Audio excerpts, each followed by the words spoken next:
အခန်း6ပြင်းထန်သောဝီဖန်ကဲ့ရဲ့တဲ့မြန်နှင့်ကံကြမ္မာအလက်အပြောင်ဝမ်ဂျူးကလူအုပ်ကြီးအလဲမှာရပ်ပြီးဝမ်လင်းကိုလက်ညှိုးထိုးကလောင်ပြောင်အောင်ဟစ်လိုက်ပါတယ်ဒီကောင်ထေကျူးကစမ်းသက်ပွဲတောင်းကူစလုံးကိုကြာရှုံးခဲ့တာသူကကြင့်ကြံသူဖြစ်ဖို့ဘာအရေးချင်းမှမရှိဘူးငါတို့ဝမ်မျိုးနွေစုရဲ့မျက်နှာကိုပဲအဆက်ခွဲနေတာဒီစကားကြောင့်တအိမ်လုံးမှာရှိတဲ့ဆွေမျိုးတွေအားလုံးအားတင့်သွားကြပါတယ်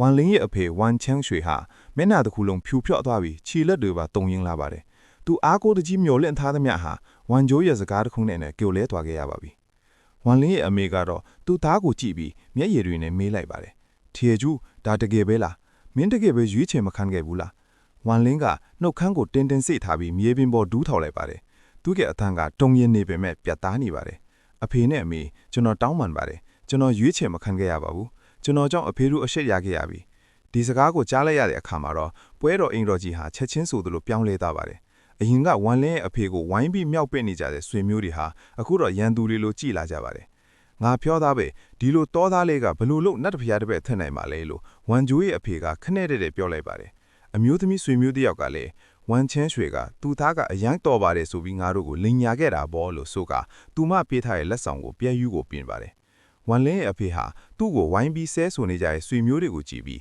ရင်ထဲမှာနာကျင်လွန်းလို့စကားတော့မပြောနိုင်တော့ပါဘူး။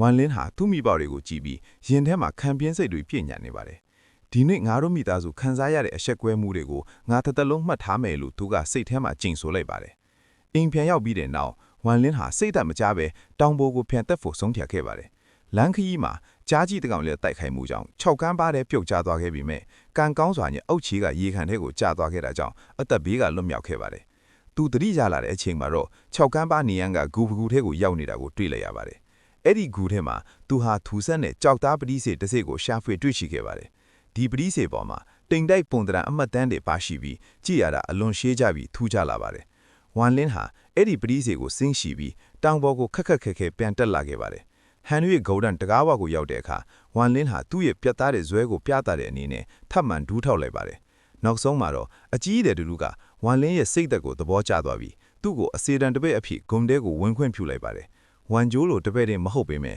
ဝမ်လင်းအတွက်တော့ဒါဟာနတ်တဖျားလမ်းစဉ်ရဲ့ပထမဆုံးခြေလမ်းပါပဲ။ညတညမှာတော့ဝမ်လင်းဟာသူရှာဖွေတွေ့ရှိခဲ့တဲ့ပတိစေကိုလေ့လာနေတဲ့ပတိစေတဲ့ကအာဂတဟင်းလင်းပင် Dream Space ထက်ကိုရောက်သွားခဲ့တာပါ။အဲ့ဒီနေရာမှာအချိန်စီးတဲ့မှုကအပြင်လောကထက်ပေါင်များစွာပိုမြန်နေတာကိုသူသိရှိသွားပါတယ်။ဝမ်လင်းဟာချီ concentration အဆင့်ကိုစတင်လေ့ကျင့်ခံလာပါတယ်။အပြင်မှာတနာရီကြာရင်ပတိစေထဲမှာရက်ပေါင်းများစွာကြာမင်းနေကြောင်းဝမ်လင်းဟာတခြားသူတွေထက်ပိုမိုမြန်ဆန်းစွာကြင်ကြံနိုင်ခွင့်ရရှိသွားပါတယ်။သူဟာနေ့ဘက်မှာအစေခံအလုပ်တွေကိုလုပ်ကင်ပြီးညဘက်မှာတော့ပတိစေထဲမှာလူ့ဝက်စွာကြင်ကြံအားထုတ်နေရင်သူ့ဘဝရဲ့အမြင့်တစ်တစ်ကိုတက်လှမ်းနေတော့ပါတော့တယ်